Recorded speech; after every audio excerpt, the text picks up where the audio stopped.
Hey, I'd like to welcome you to another episode of Mission Matters. My name is Adam Torres, and if you'd like to apply to be a guest in the show, just head on over to missionmatters.com and click on Be Our Guest to apply. All right, so today's guest is Christopher Dixon and Samuel Dixon. They are co-founders over at Oxford Advisory Group. Chris, Sam, welcome to the show. Thanks, Adam. Appreciate it. All right, Thanks for having us.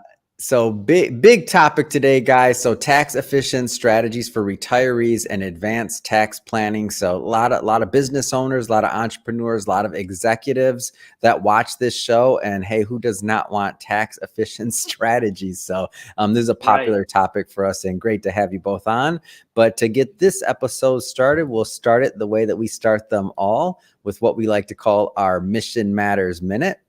So at Mission Matters, our goal and our aim is to amplify stories for entrepreneurs, executives, and business owners. That's what we do.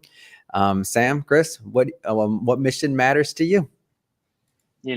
Same thing, empowering those around us, the community, our families. And that's what really, I would say for me, is what matters the most. At the end of the day, that's what I'm looking at. Yeah. Yeah, I would say also, getting our clients to retire with actual confidence in them. And that helps not just them, but also their family, their grandkids, that kind of thing. So we see it as a kind of a generational impact, kind of is our mission, not just existing clients. I want their grandkids be taken care of and know that we had a hand in that as well. Yeah. It's great. I love bringing mission-based entrepreneurs on here to share, why they do what they do, how they're doing it, really what we can all learn from that so that we all grow together. So, great having you guys on. And just to get us kicked off here, I mean, did you know that you were going to be in finance or that you wanted to go down this route? Like, where did all this begin for you? No. For me, I always wanted to be an attorney, really, right? Yeah. And I was going to take the LSAT and was trying to decide what law school to go to, and then talk to every single lawyer friend that I knew. And I asked them all the same question. Hey, man, do you like what you're doing? Right. That's what I wanted to know. Yeah. And they all gave me the resounding same answer. I'm talking about, I talked to like 20 dudes, and they all said, no, don't do it. What? So I remember the day I was sitting in my car on the phone, and I had a little breakdown. Well, crap, what am I going to do now? And I was trying to figure out, what am I going to do? I just knew one thing. I knew I wanted to help people. I don't want to be a doctor because I don't want to walk around in scrubs all day and be in a hospital. I thought the attorney route, I could help people. But then, through research and talking to people, really, I figured if you do this right, if me and Sam and Oxford, we do this right, retirement planning, then you actually can, save people's lives and help people the way I was wanting to begin with. What about you, Sam? So I had a little bit more goal of going actually into finance. So you drug Chris in there. Go ahead.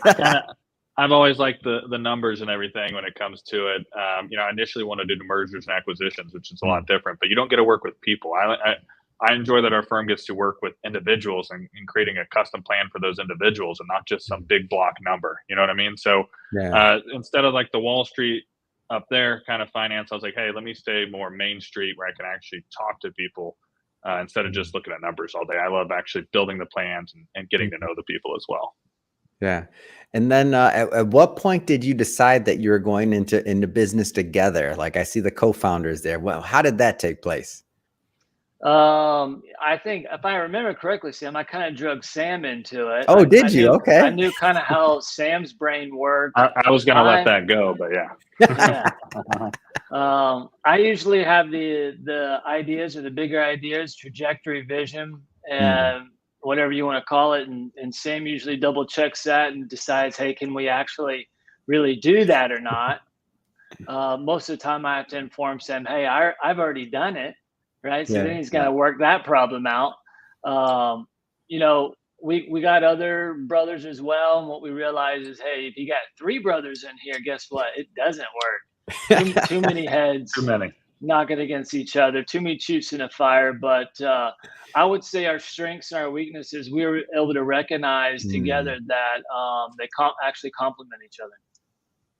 Yeah, that's awesome. That's a great story, and I've I've done over 6,000 interviews at this point, and I love when I have like family businesses, and and two, whether it's two brothers, to father son, like all these different variations, and I'm always interested in kind of how that works. So thank you for sharing. I Yeah. want to get let's jump around a little bit here today. I want to get into Oxford Advisory Group, so maybe let's talk about that before we get a little bit further into maybe some strategies and ways that you're helping your clients.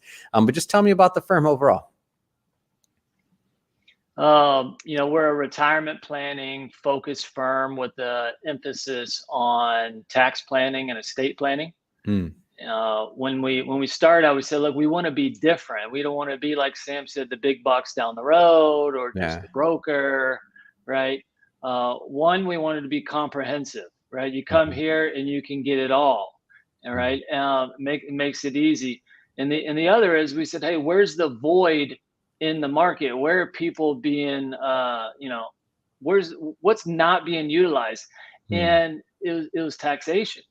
Everyone gets the same old advice to lower Yeah. your taxes or whatnot. It's, hey, donate, make a charitable contribution. I'm sure you've even heard that one. That's Yeah. about as far as they get with an advisor, Mhm. right? So we said, hey, that there is a niche that we want to really focus on. Hmm.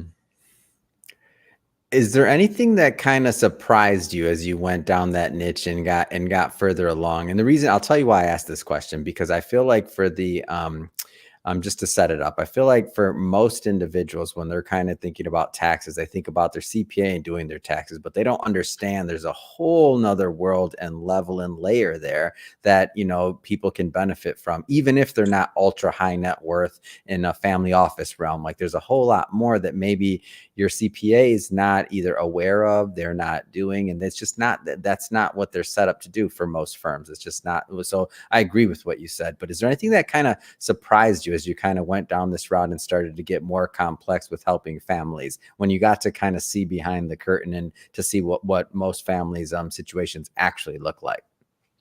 Yeah, I was pretty shocked to learn there's 3.7 million words in our tax code, right? So Yeah.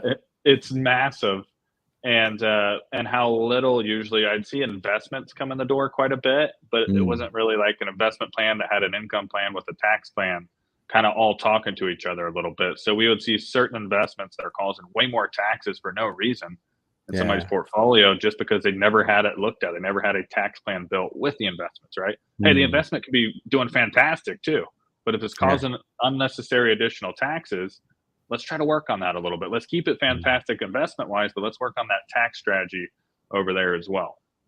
yeah. And I know that and I'll preface this. So for everybody watching this or listening to this, obviously each situation is going to be different, and you do want to work with somebody one-on-one when you're getting tax advice or investment advice. Like, I'll do the disclaimer there. But what as you're kind of digging through portfolios, you're digging through situations for different clients, especially newer clients when they first come on board. What are some of the common things that you find that are just often missing? I would say, I don't know about you, Sam, but I would say a lot of people look at their current situation with their retirement accounts, their IRAs, Hmm.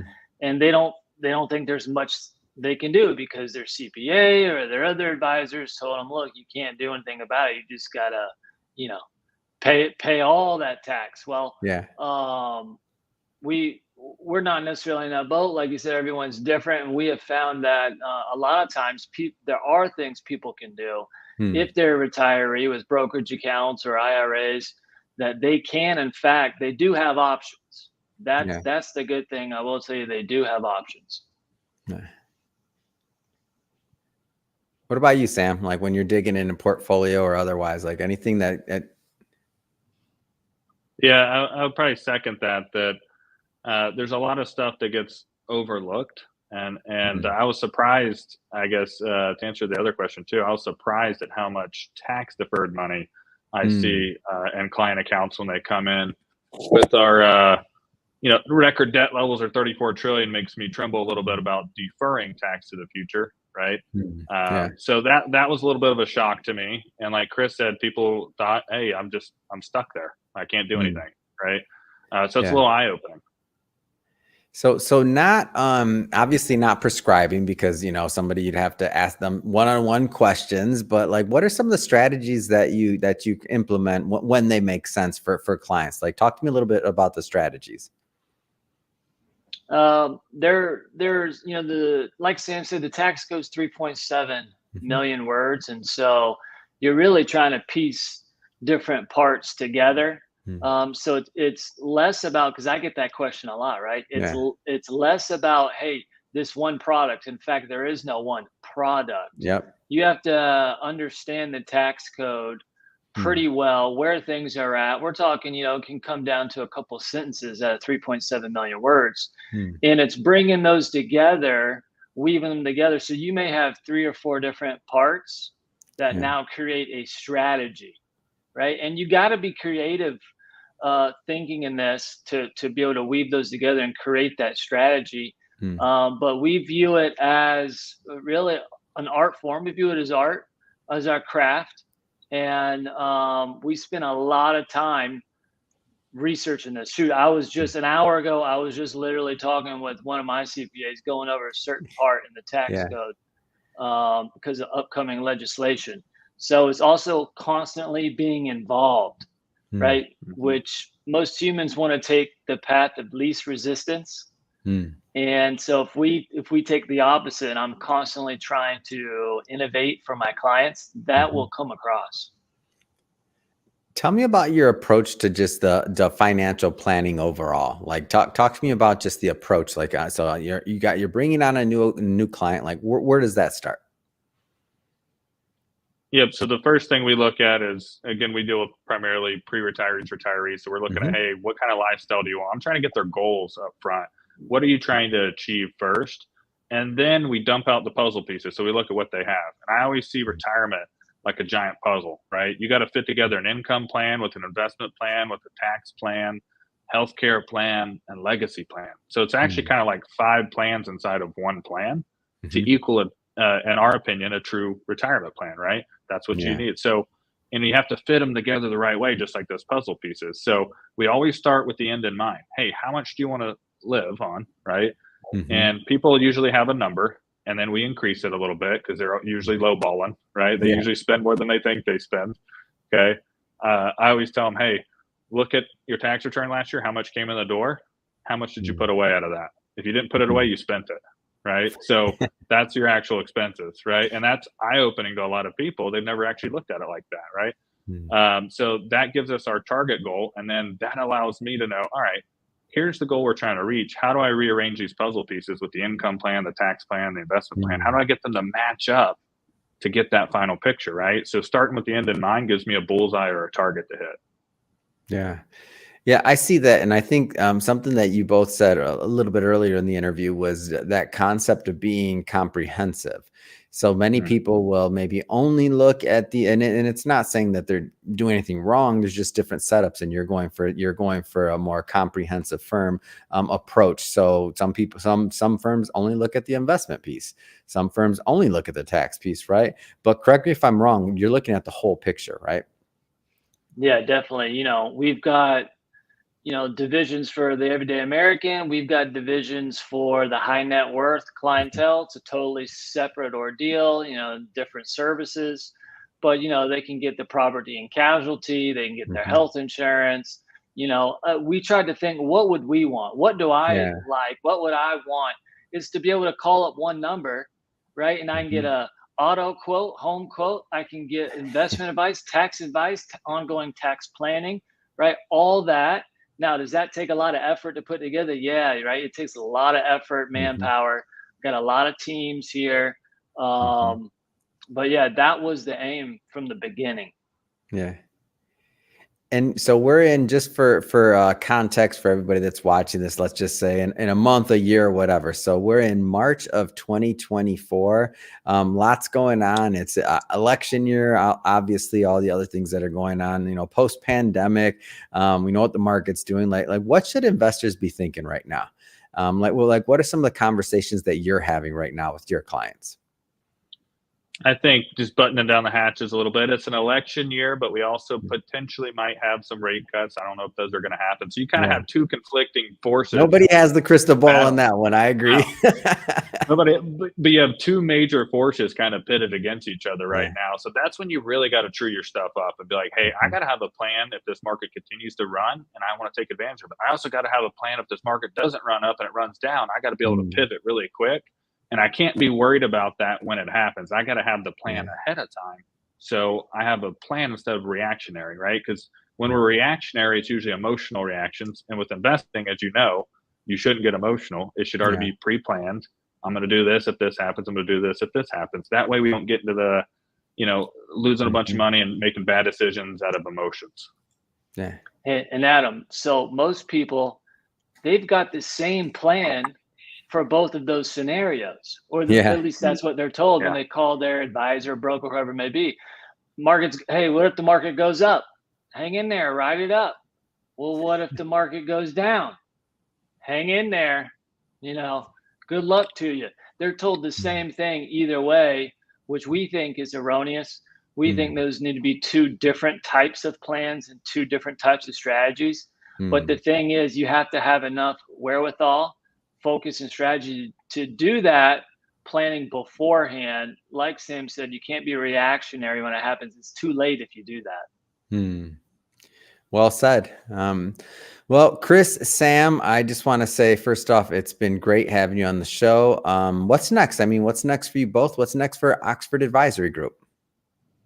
We're just going to keep expanding. We have offices in our main offices in Orlando, Florida, Tampa, Sarasota, Naples, the Carolinas. We're going to just try and keep expanding to reach and help more people. Wouldn't you say Sam, what would you say? What's next? Yeah, I would exactly what he said. Our big goal is to educate as many people as possible, whether that means they come on with our firm or not. I don't care. I want education out there because I feel like there's so much misinformation out there where everybody has an opinion on this, everybody has an opinion on that. We just want to give the education and let you come to your own opinion on it, right? Yeah. So our goal is to help as many families and educate as many families as possible out there so they can make informed decisions and not reactionary decisions. And if somebody's watching this or listening to this, and if they want to learn more and connect with you and your team, what's the best way for them to do that? They can always go to our website. We got the main line office number on there. You can shoot us an email, but we're approachable. If you call in, someone will pick up. You will be routed. You will be able to talk to somebody. We do have a lot of events going on. We do like 3 educational events, like Sam said, a week to try. Wow, and get good 3 information per week?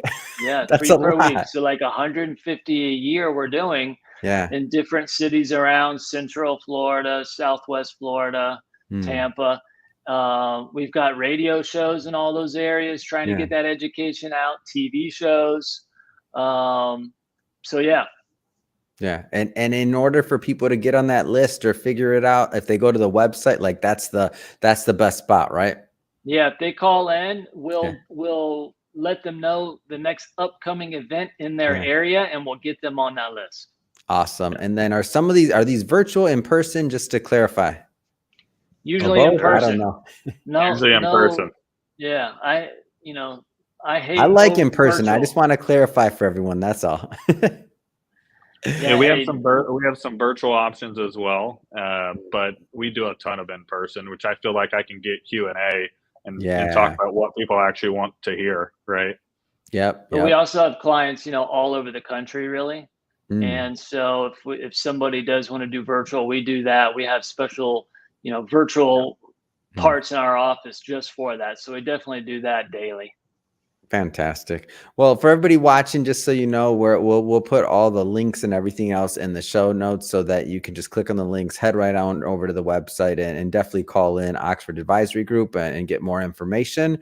Speaking of the audience and those watching, if this is your first time with Mission Matters and you haven't hit that subscribe button yet, hey, this is your invitation. Hit that subscribe button. We have many more mission-based individuals coming up on the line, and we don't want you to miss a thing. And if you're you're a long-term listener or fan, then hey, leave us a review if you haven't done it yet. We sure do appreciate it. And Sam, Chris, again, thank you so much for coming on the show. Wishing you much more continued success over at Oxford Advisory Group. Thank you. Thanks, Adam. See you later. Thanks.